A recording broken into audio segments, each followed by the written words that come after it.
Hi, my name is Gyro. I make anime recaps. If you enjoy my content, please consider subscribing to support me in developing my work further. Jinwoo is completely wiped out after finishing his job change quest and is just chilling in bed when his sister Gina calls. She reminds him about her parent-teacher meeting, and even though he's exhausted, he agrees to go. When he shows up at the school and in for a shock, Gon is the plain, unassuming Jinwoo instead. He's rocking a sleek new bob cut and some seriously stylish clothes. Gina's jaw drops and she teases him, asking what happened to her normal older brother. As they walk through the halls, Jinwoo turns heads, with some of Gina's classmates clearly mesmerized by his new look. Gina, grinning, jokes that she could help him find someone to hook up with. Jinwoo, unfazed, just pinch her cheek and calmly shuts down the idea. At the meeting, Jenna's teacher praises her achievements but then brings up a serious topic. What if Jinna awakens as a hunter? The teacher asks Jinwoo for his thoughts and he doesn't hesitate. He firmly says he'd never let Jinna become a hunter, even if she awakened, because it's too dangerous. The conversation shifts to Jinnao's friend Song-yi, whose future as a hunter is also a concern. The teacher asks Jinwoo for advice, sensing he knows more about the hunter world than he lets on. Later, Jinwoo meets Song-yi, the E-rank hunter that he and Jinwoo recruited earlier, who happens to be one of Jinna's classmates.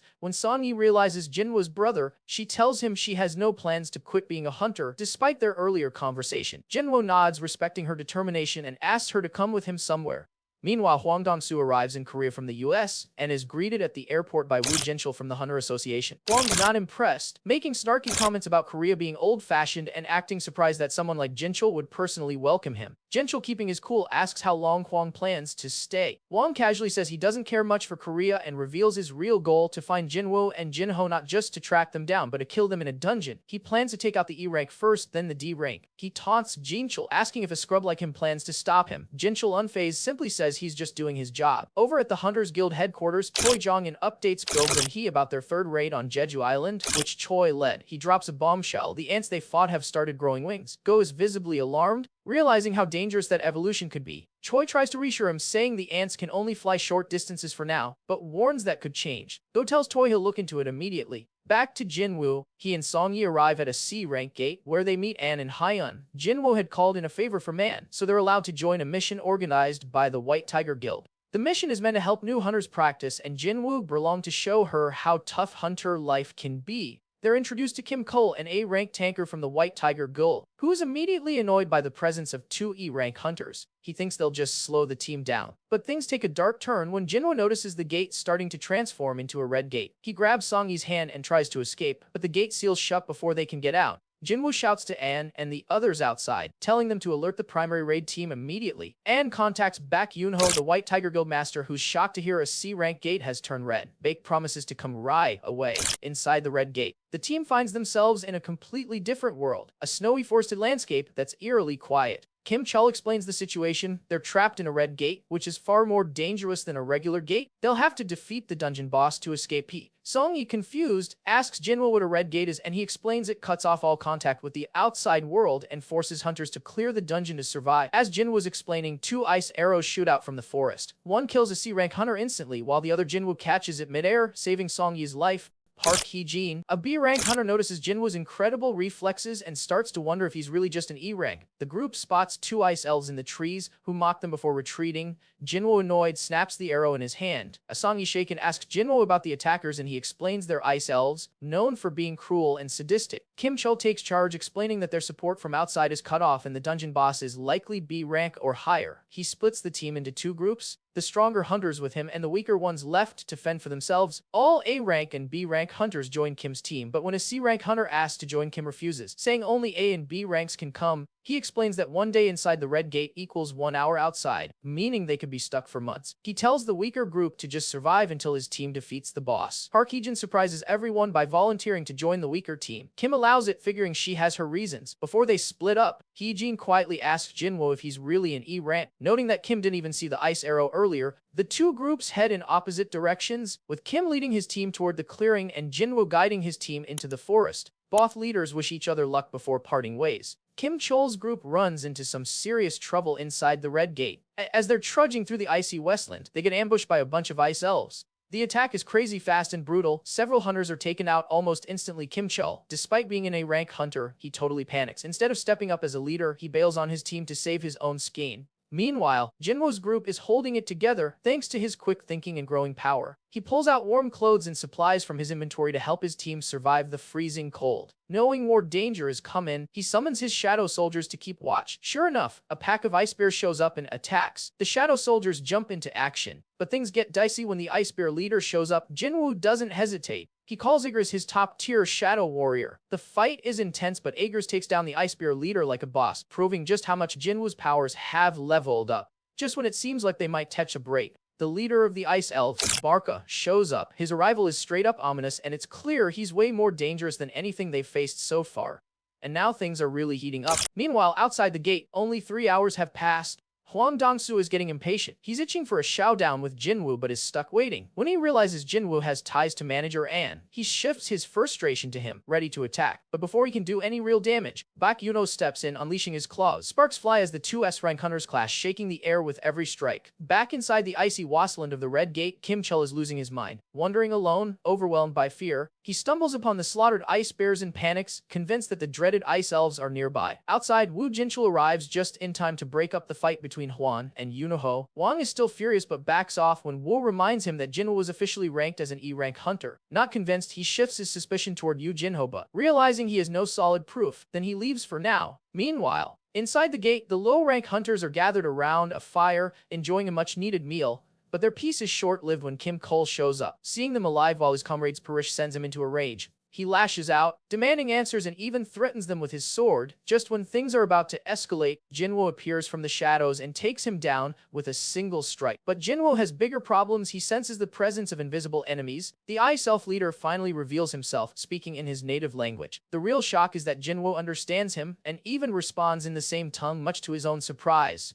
After easily dispatching a high-ranking elf with a single blow, Jinwoo learns a disturbing truth: all monsters are instinctively driven to kill humans except when it comes to him. This revelation makes him question the nature of the mysterious system guiding him. Barca offers a deal. Surrender and he'll let the remaining hunters live. Jinwoo, of course, refuses. Instead, he summons his shadow army and an all-out battle erupts. As the other hunters take cover, Jinwoo quickly realizes Barca is on a whole different level. His normal summons won't be enough. The fight between them begins in a flurry of intense, blinding strikes. Amidst the chaos, Kim Chul regains consciousness. But instead of learning his lesson, he makes the worst decision possible, attacking Jinwoo. Before he even gets close, Igris takes him down instantly. Seeing an opportunity, Jinwoo extracts Chul's shadow, bringing forth a towering, powerful warrior named Iron. While not the smartest, Iron proves to be a valuable ally in the fight against Barca. Jinwoo, Igris, and Iron work together with perfect synergy. Jinwoo's speed, Igris's deadly precision, and Iron's brute strength gradually wear Barca down. In the final moments of the battle, Jinwoo distracts Barca with a returning dagger while Iron pins him down. Then, with one final crushing blow, Iron smashes a Warhammer into Barca, ending the fight once and for all. As the dust settles, the surviving hunters finally breathe a sigh of relief. The nightmare is over. Outside, Baek Yoonho and manager An watch as the Red Gate reverts to blue.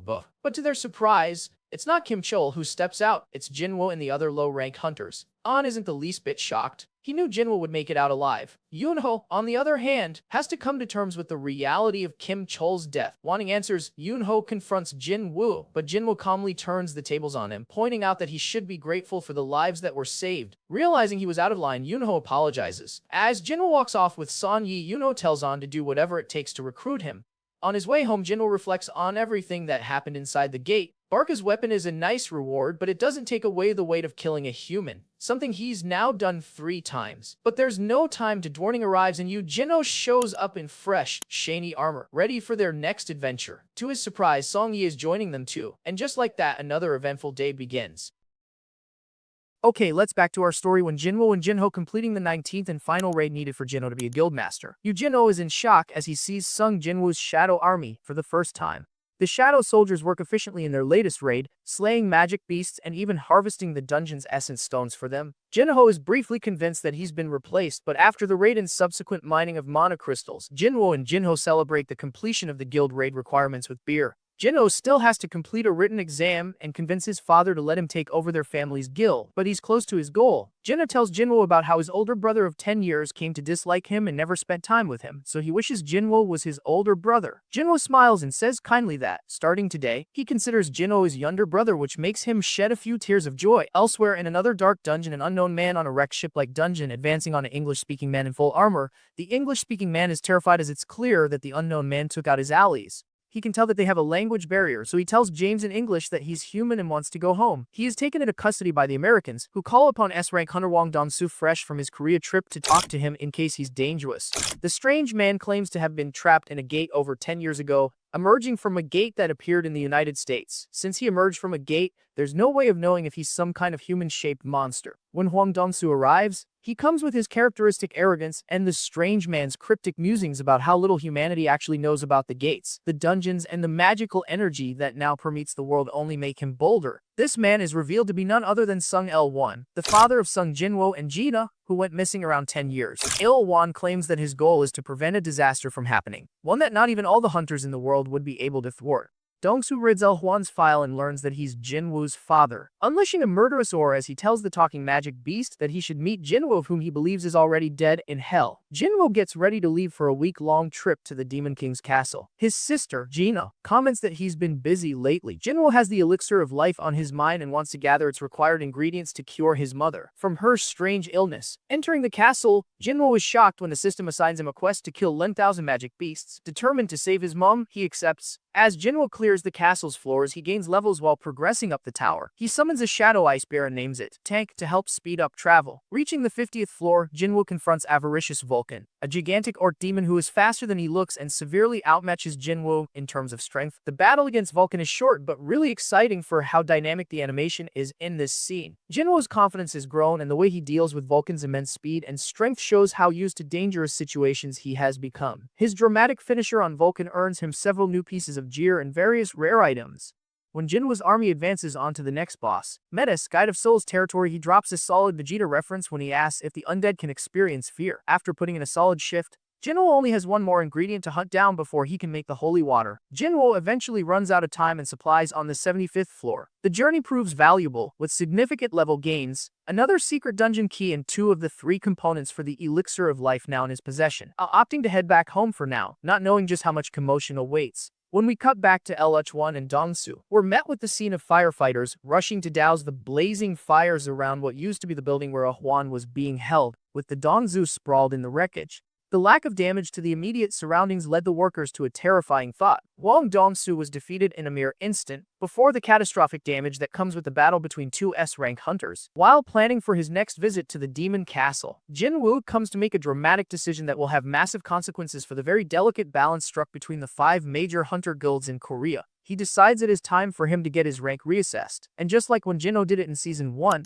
Jinwoo places his hand on a machine that measures the concentration of mana in his body. This time the contraption is unable to get a rate on his levels, leading the operator to call on one of her superiors to look at the possibly faulty machine. The superior is taken aback as he explains that the machine only returns that error in situations where the hunter in question possesses an immeasurable amount of mana. The revelation leads to Sung Jinwoo being reclassified as an S-Rite, the 10th in the history of Korea. The news quickly spreads and the major hunter guilds swoop in to try and sign Sung Jinwoo, with Hunter's guild leader Koi Jong in the first to try. However, Jinwoo coolly walks past him as he opens his mouth to speak. After being contacted by someone who was present for the reveal, White Tiger Guild leader Baek Yoon-ho rushes to the Hunter Association to speak to Jinwoo.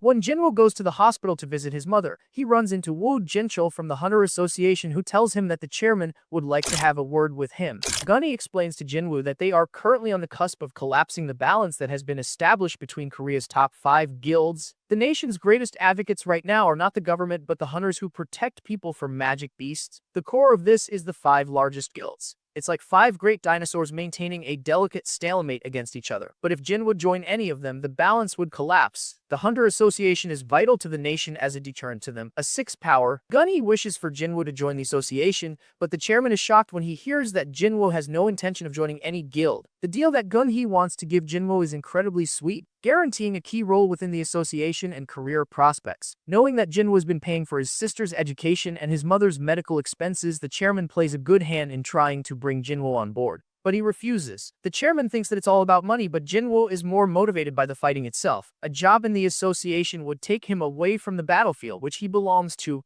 Then we shift to Dongsu. After being thoroughly defeated by Sung El-won, Dongsu is nursing several broken bones. The deputy chief of the American Hunter Association comes to ask him what his assessment of El-won was, and a bitter Dongsu tells him that there's no way he could be human. He recalls El-won threatening him, telling him that if he does anything to harm his family, not even death will be enough to save him. Dongsu plots to find a powerful artifact that will give him the upper hand when he eventually challenges El-won again. While planning for his next visit to the Demon Castle to complete his collection of the ingredients required to craft the Elixir of Life, Jinwoo tries to get his hands on higher quality gear, as well as sell some of the loot he got in the aftermath of the battles against Vulcan and Metis. The problem he faces is that there's no way for him to justify why an E-rank hunter like him would have such high-level gear, especially when there's no record of him going on any A-rank raids. Lucky for him, there just happens to be help wanted for the mining team of an A-rank raid conducted by the Hunters Guild. Go Gunti and Woo Jinchul discuss Jinwoo, looking over his files from 4 years ago and seeing how much he persevered to make it this far. When the chairman hears that Jinwoo will participate in a Hunters Guild raid, he's disappointed to learn that it was ultimately money that swayed Jinwoo's decision, not knowing in what capacity it is that Jinwoo is participating as a miner.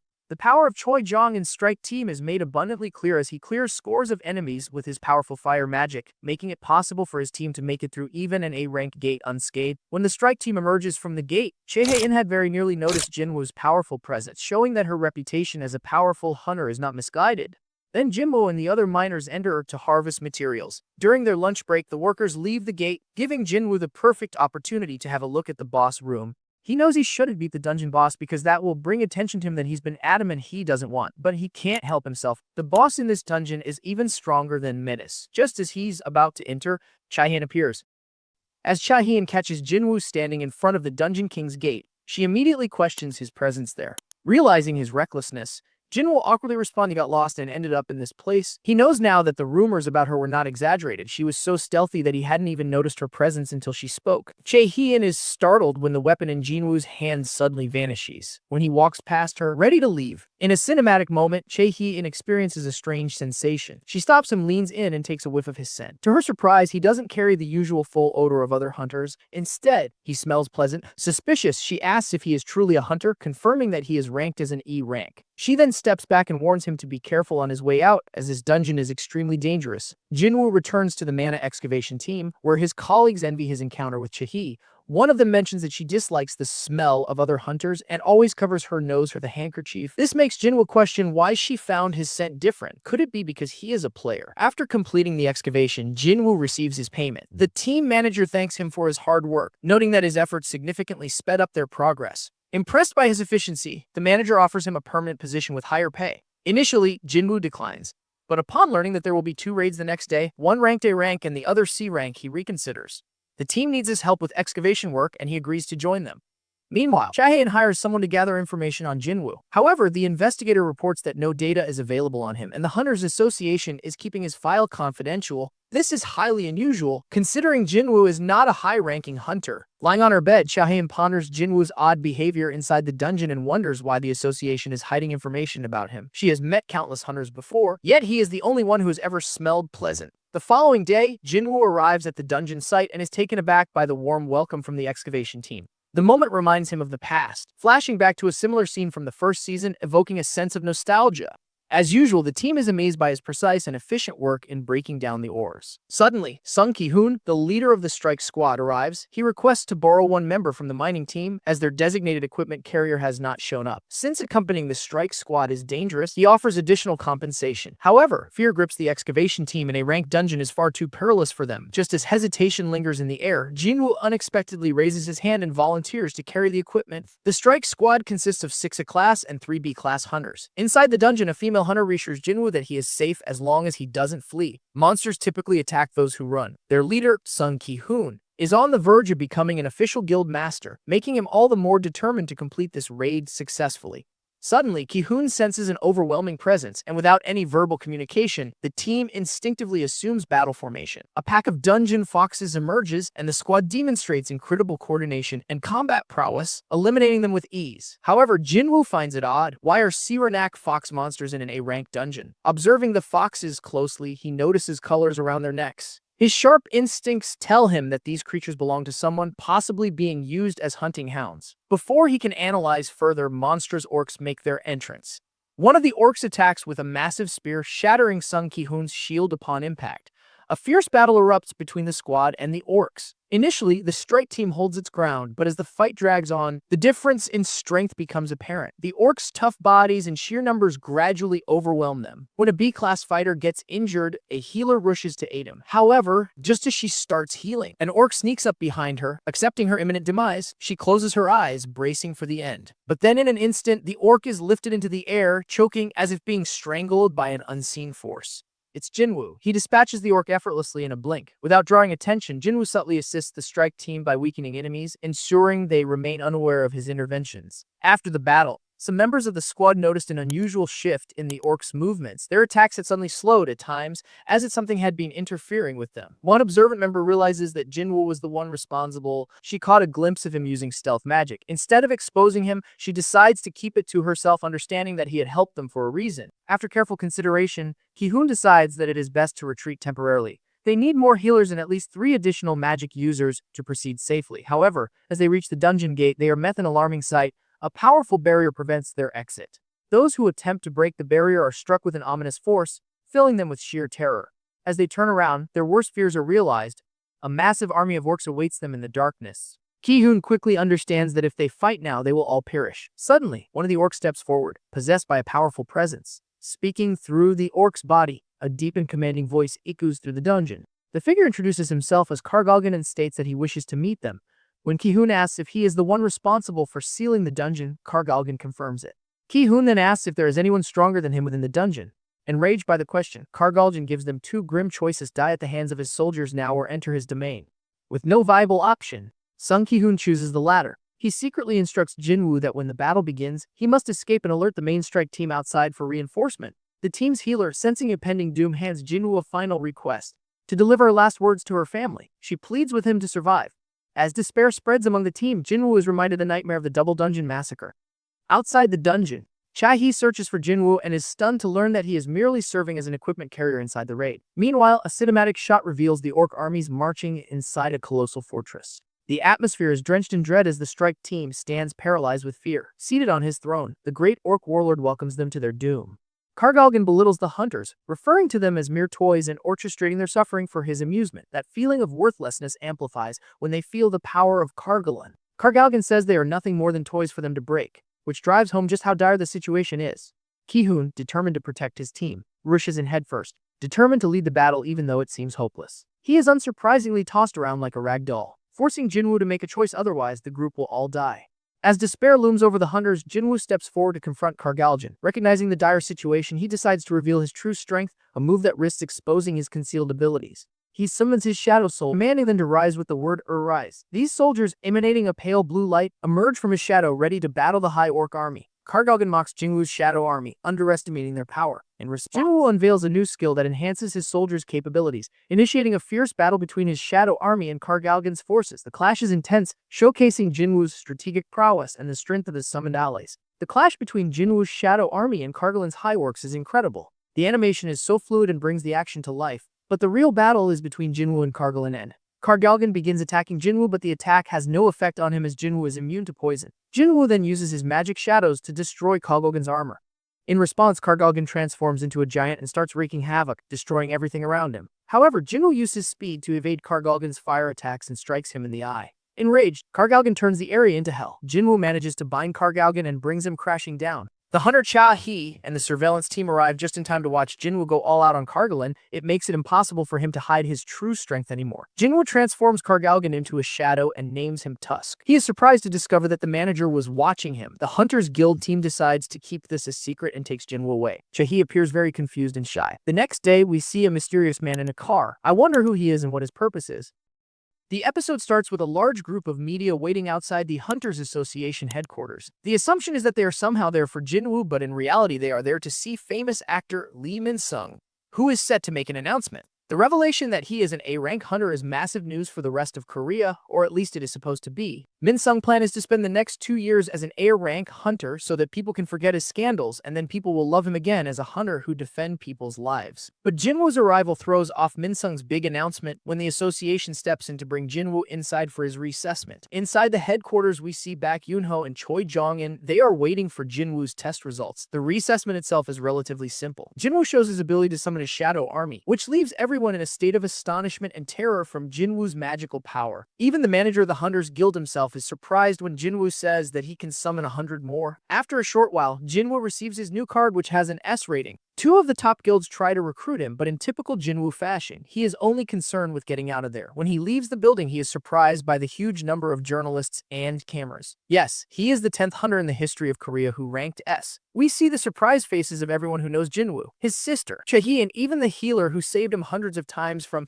an imminent death when he was weak in E rank, and she looks so proud. Baek Yoonho offers to help Jinwoo get out of the crowd, but surprised when Jinwoo disappears and escapes from the journalists. Yoonho is terrified by Jinwoo's speed, which himself has never reached. He notices that Jinwoo is getting stronger and stronger with time, making him not just a hunter who has had his second awakening, but a hunter who can continuously become stronger. Then we saw Jinho with Jinwoo. Jinho has been trying to recruit Jinwoo to join his guild, but is rebuffed when Jinwoo tells him he has his own mission to accomplish first. Jinho is a loyal friend to Jinwoo, so he tells his father he won't be following his dream of running his own guild. He is so determined to help his friend that he has no qualms about disappointing his father, something that makes him one of the best side characters in the series. And personally, I likes him a lot. He visits a hunter auction site and meets a seller there. Jinwoo confirms he wants to purchase an artifact to help him resist the heat in dungeons. The seller shows him a cloak and ring. Jinwoo's interested in the items, but doesn't adore its pricing. The seller jokes about selling Jinwoo the items for free if he can break the glass that's covering them. The seller stops Jinwoo from doing so and tells him he is joking.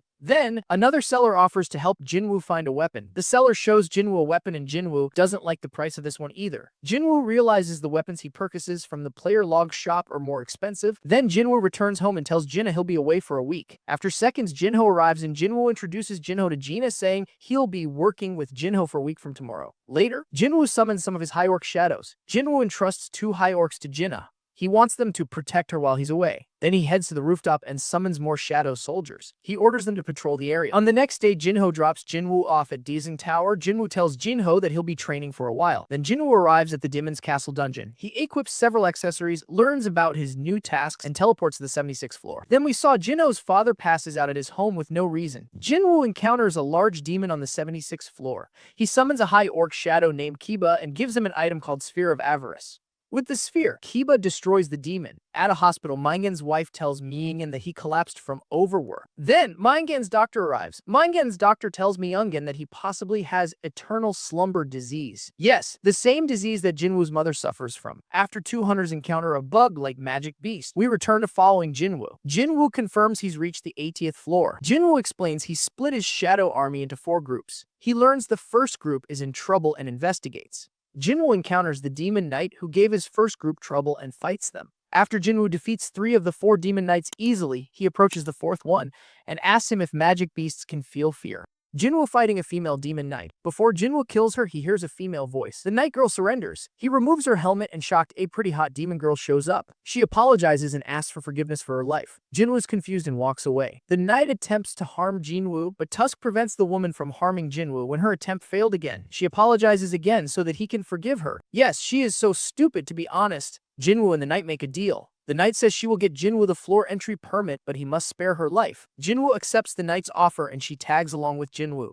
The Knight introduces herself as Ezel, the eldest daughter of the Radiru family. Jinwoo asks her if there is a voice in her head always telling her to kill people. Ezel tells Jinwoo that the voice in her head tells her to protect their space. Ezel reveals she and the other knights were in the demon realm before. She says she and the other knights found themselves in this area after they came to their senses. Ezel states that she and the others were preparing for a war with a formidable adversary, but suddenly she feels dizzy and feigns exhaustion. It seems that there are mysterious forces affecting her and preventing her from speaking. Meanwhile, Wu discusses a recent event with several Hunter Association officials, including Go. The meeting highlights an island fiasco involving giant magic beast insects who killed the people and several hunters, and many citizens died. Number of civilian casualties was 294. Go tells Wu to warn neighboring Islands about it. Then, Go kickstarts the 4th Jeju Island raid mission with the help of Japan because they are also threatened to the same degree. Jinwoo, Tusk, and Easel arrive at the Rodiru family's castle. Jinwoo receives a permit from Easel's father and permission to have Easel accompany him as a guide, and he promises to keep her safe. He needs Easel to pinpoint the location of each floor's permits. Eventually, Jinwoo, Easel, and the others complete the 89th floor. Jinwoo successfully obtains several permits, and Igris and Tank leveled up. Their level has really improved a lot, and they have become like S and A rank hunters. Then we see Choi and Hei and discuss the 4th Jeju Island raid mission, and all rank hunters will be called in due to the seriousness of the mission. On the 100th floor, Jinwoo and Easel notice the place is completely empty, but suddenly a giant dragon swoops down from the sky, attacking them. Jinwoo skillfully dodges the attack, and that's when we see the one riding the dragon. It's Baran, and his aura is absolutely terrifying. Baran summons a massive army of demons through huge gates, but Jinwoo isn't phased. He calls upon his shadow army, and just like always, an epic battle breaks out. Jinwoo's shadows vs Baran's demons. But there's a problem. Baran steps in and unleashes a devastating lightning attack, covering the entire battlefield in thunder and wiping out many of Jinwoo's shadows. At the last second, just before Easel gets hit, Jinwoo rushes in and saves her with incredible speed and skill. Without wasting a moment, he charges forward, aiming to cut off the dragon's wings, but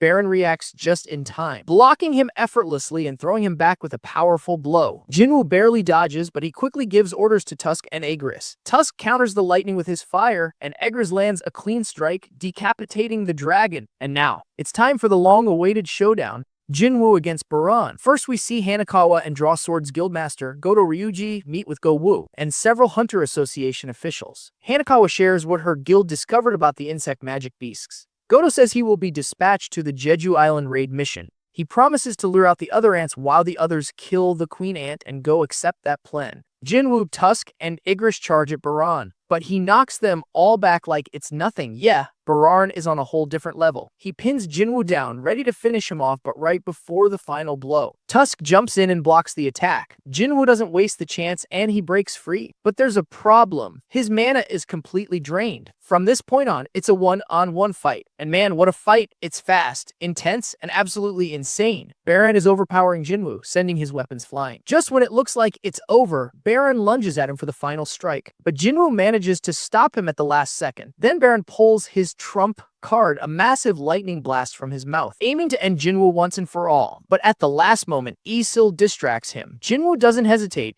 He seizes the moment, rips Baran's hands off, and delivers a devastating final punch that puts an end to everything. Yes, Jinwoo just defeated an enemy far stronger than him. Completely exhausted, he collapses to the ground, but with a victorious smile, he looks at Easel and tells her to tell her father that the Rodiru family will be at the top of the rank. Easel bursts into tears of pure joy.